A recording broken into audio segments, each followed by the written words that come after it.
All righty, welcome to day 3. Woo. Should be feeling good today. Thanks for coming, Lise. It's good to see you. All right, I'm just going to pop over and share my screen. Let's have a little look here. Once that thing disappears, and that disappears, I can get to it. Right, there we go. All righty, day 3, into it. All right, so we're really through the hard part of the fast. Certainly day 1 and day 2 is the hardest part of fasting to really get through that process. If you've seen day 1 and day 2 and or day 2, we talked a lot about the transition period, going from using insulin and glycogen in the liver to that sort of starting to wane off, and you basically run out of that after a period of not eating. And then all of a sudden your ketones start coming up, and that's what your body ends up running on. So we can just quickly revisit that somewhere back here. There we go. So the transition period. So the longer we fast, the more we get into ketosis. And this is what people on a keto diet normally experience.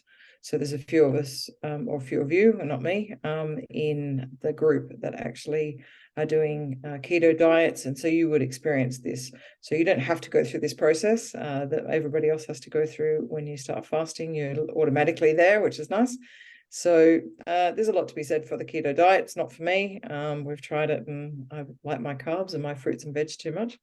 But so yes, and the insulin would be low. The longer you go, the less and less insulin you have. And yesterday we talked about insulin being the hormone that controls your weight.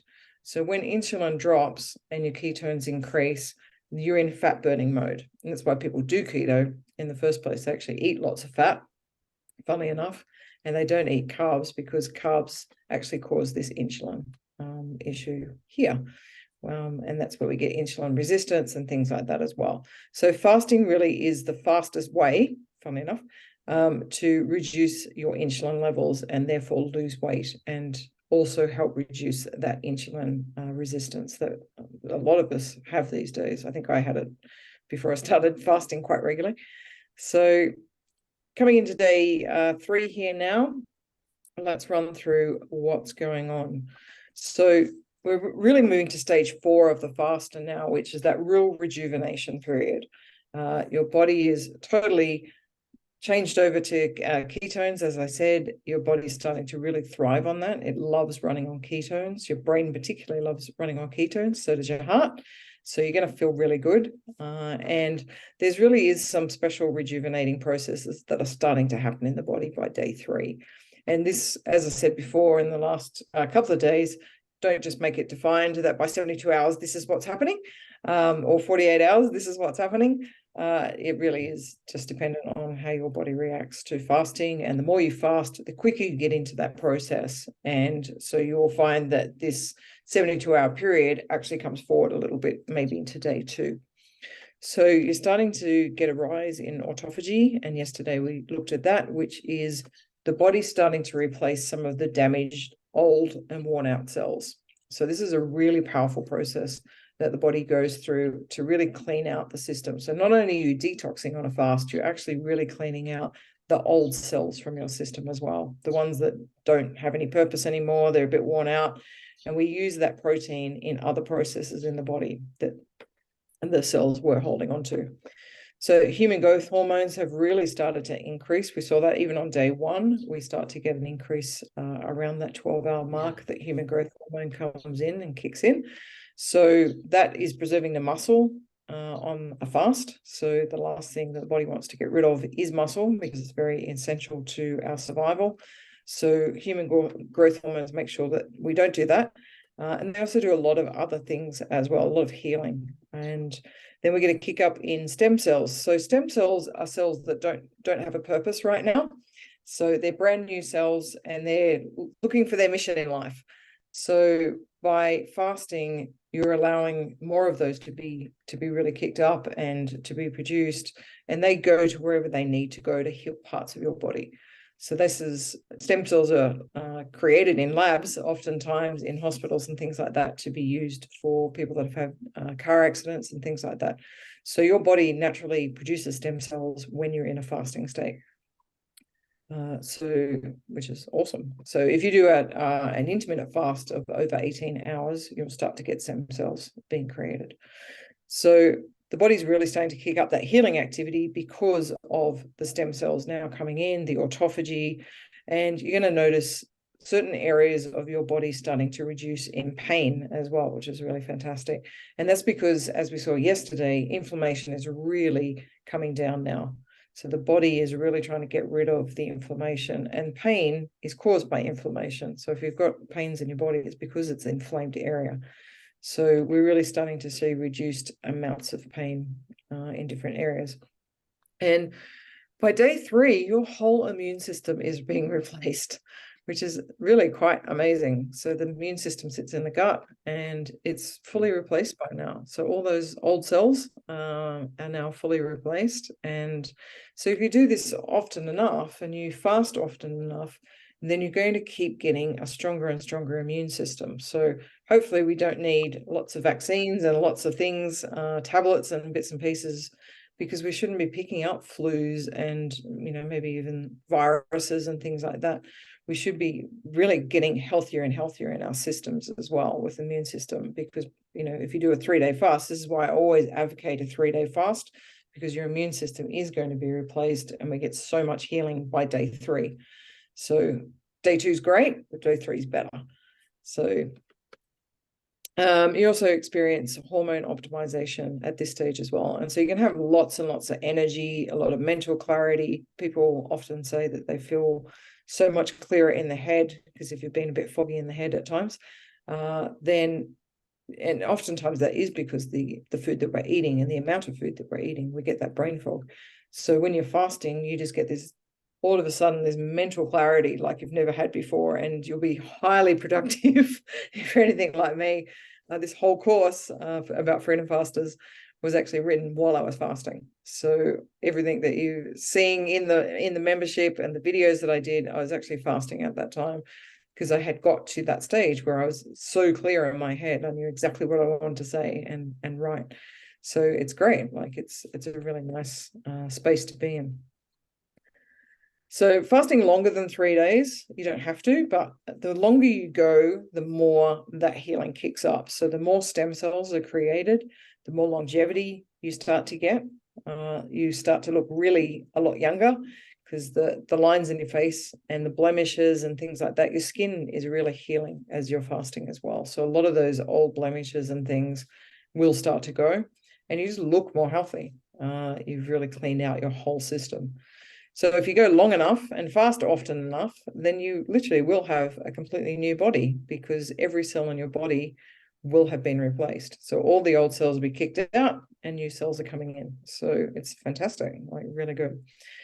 And there is some researchers, definitely in my research, I came across a number of people that said if you fast for sort of that 30 to 40 day period just on water alone, then you will completely reset any hereditary predispositions to certain cancers and different conditions in your DNA. So it doesn't mean you won't get stuff, but if you have a tendency to diabetes, to certain cancers, different hereditary ailments that you may have, there might be autoimmune diseases. When we fast long enough, and for that 40-day period is about it, 30 to 40 days, then that whole process can be reset. So we don't have to take on the ailments of our family and our mums and dads, our parents. We can actually break that, and it's possible to break that through fasting. So it's really cool. So that's it for fasting. You're pretty much pretty much done by the time we get to day 3, and that changeover period of that transition has happened. Then it just gets more and more. So if you were to go for 7 days or 14 days fasting, Lisa and I have both done that. You just feel healthier, don't you? At least, like, how did you feel when you were doing your longer fasts? No, I felt really healthy, and I swear to you, I was not hungry. Yeah. Yeah. I think that's the thing. It doesn't after a certain point, it didn't matter. Yeah, it's funny, isn't it? Like that ghrelin hunger hormone really has just gone. It doesn't come back again. And yeah, as long as you have enough water, sometimes I feel a little bit hungry, but I think it's probably I'm dehydrated at times on a fast. And it's possible to be dehydrated on a fast, funnily enough. So do make sure that you're keeping enough water in, and you won't get hungry. You know, the hormones that kick up the hunger definitely have gone by that stage. Your body is thriving on the ketones. You've got, if you're anything like me, you've got plenty of fat on your body to be able to just keep producing energy. So you can easily go for, you know, a good 20 to 30 days on a fast without causing any medical issues. And your body is quite capable of doing that. So if you did want to go for a longer fast, there are a few protocols you definitely need to do when you're on a longer fast. But, you know, the ones we've been looking at in the group, that sort of 3 to 5 to 7 day period, the protocols that we've got in the membership and that we talk about in the group is perfectly fine. You don't need to be doing anything more than that. Your body will cope quite naturally and quite well. And in fact, it'll thrive. It's only the head that wants to then go back to food. And you get a little, I found on a longer fast, I got really bored and I wanted to get off and eat something different. I was just sick of the same routine every day. Even with broth, I was like, okay, I'm so sick of this stuff right now. But, you know, that was a good 2 or 3 week fast. So that's sort of probably understandable by then. But yeah, you'll just feel better and better the longer you fast. So if you get to day 3 and you're sort of thinking, oh, maybe should I go a bit longer, do that. Like, you know, like it's particularly if you've got stuff that you really want to heal and get sorted out in your body. This is such a great opportunity. You've done the hard yards now in day 1, 2, and, you know, maybe into day 3 a little bit. Now it gets really easy. So you'll coast along a lot more. So maximize your efforts, you know, from the time that you've done to go through those hard yards. So let's talk about refeeding just really quickly, just a little bit of a to remember if you haven't done refeeding before. So it is almost as important as the fast itself, because you can't just jump straight back into food. It depends on how long you fasted for. The longer you've gone, the slower this process needs to be, and it can stretch out to, you know, a week or 2 weeks, depending on how long that is. So if you go in too hard, and I know it's really psychologically difficult at times when you're like, oh, I can eat again. Awesome. I'm going to have a hamburger, or I'm going to have this, or I'm going to have that, and all these things that you might be thinking you might want, but you're going to feel really sick if you jump straight into food. So you have to take this process very slowly. And this is where you can actually put the weight back on if you're not careful. So if you just jump straight back into food again, what's happening is you've created stem cells in your body, and at the moment they don't know what to do. So the refeeding stage actually is the rebuilding stage of your system. So all the damaged cells have been discarded. We've got a whole bunch of new stem cells just standing guard, waiting to find out what happens next. So we really have to make sure that we get protein into your diet as soon as you finished your fast, so that the protein enables them to actually build into cells that they need to be, not go to fat cells. So if you put weight back on straight after a fast, it's because those stem cells have created themselves into fat cells, because you haven't told them what to do. So protein helps tell them what to do, and also eating really, really slowly again, coming back into that process. So we sort of really do the pre-fast in reverse. If you're not on keto, if you're on keto, you'll go back to keto, but I would take it very, very slowly if you're going back to keto, because that's a bit of a you know, pretty full on to your system again, lots of fats.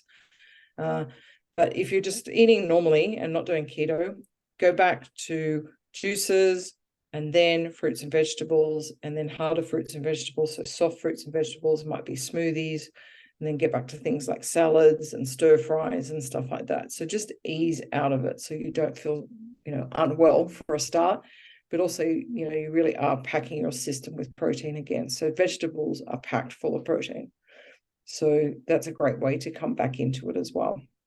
So I would just do things like veggie soup, steamed vegetables, smoothies, soft fruits, those sorts of things, and then come back into the harder vegetables and fruits and salads and stuff like that, and then add greens in as well.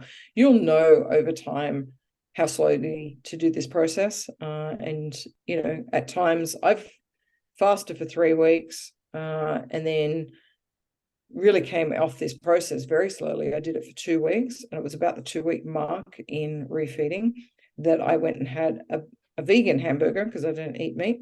And I felt really sick. So it was still vegetables, but maybe it was the bread. I don't know. And I was like, holy crap, like, how long am I going to keep refeeding for? This is like amazing. I wouldn't have thought that after 2 weeks of coming back into food that I would actually be feeling quite ill from that. But also, I think it's an opportunity for you to know, and I think I've actually written it here, to know what your body wants to eat now. You don't have to go back to eating all the foods that you used to eat. You can actually change them up. And maybe that not feeling well is actually an indication that, okay, I don't really need this right now. Maybe right now or ever again. You know, maybe it has left your whole system. And fasting really does shift that mindset in terms of what you eat now and moving forward. Now, so many people in the group and other things I've read where people have really shifted up what they eat now when they come off a fast, and that just goes on because they've gone, oh, that was a really big reset. It's not like just doing a detox or, you know, a normal diet or anything like that. Your whole mind has shifted when you've done a fast. So also, don't worry if you don't get any bowel movements, you don't go to the toilet again for a day or 2 or 3. You really do have 30 feet of intestines in you, and it takes a little while to fill that back up again and get things moving again as well. So it's not a big deal. If you want to add a little bit of fiber to your diet, that's fine. And I will talk about prebiotics and probiotics in a minute. So slow down the process if you're starting to feel sick. And as I said, cut them out from now on. If you're not feeling well, it might be an indication of that. But just slow the refeeding process back down if you're not feeling well. And take note of what you're not feeling well. It might be actually telling you something, as I said. So the other important part, particularly if you have done a longer fast or you have done enemas during your fast, because if you do an enema, it cleans out everything in your system. So all the good bacteria that's in your gut also has been discarded if you've done a number of them. So we need to get the probiotics and prebiotics back in there. So the probiotics, everyone's probably heard of probiotics, but prebiotics is actually the food that the probiotics live on. So you need both. And oftentimes we go and grab capsules, you know, from the supermarket or from the pharmacy, and they're just probiotics.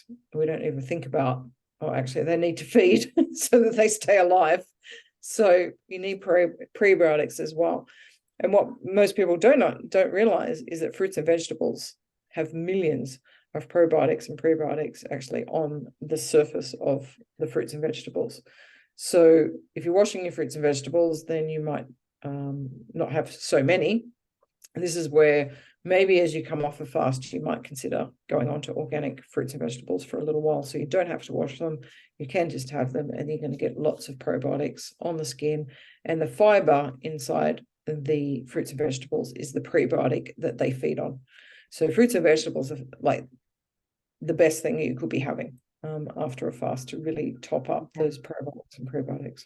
You can also jump into sauerkraut, kombucha. I drink this even on a fast. I might have a couple of mouthfuls of kombucha a day because even though it contains sugar, there's not a lot of sugar in it because the actual bacteria has eaten the sugar. Kimchi, miso. I know a lot of people put miso into their broth. That's also another thing you can do on a fast as well, which is a great way of getting some probiotics in there as well. And then, yes, buying your organic fruits and veg.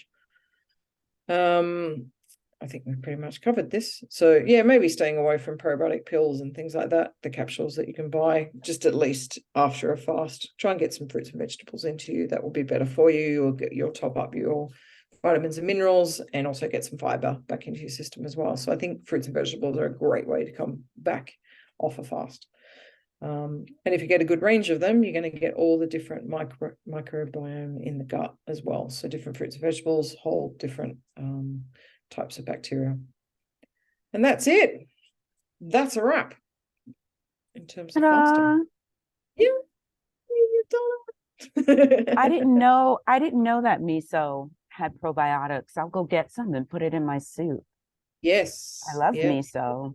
yeah, it's got a lot in it, so that's really cool. Yeah. Good one. Well, I'm going to, you can stay there, Lisa, but I'm going to wrap up the recording and say thank you so much Okay. for joining us on day 3. I hope it's gone really well for you, and Yeah. hats off to you. We're here to celebrate you. Thank Yay. you. Thank you. Um, um, and if you feel to go longer, then do that. Absolutely. But Yeah. let us know in the group and how that's going. And cool. Well done. Perfect. Thanks. This is great.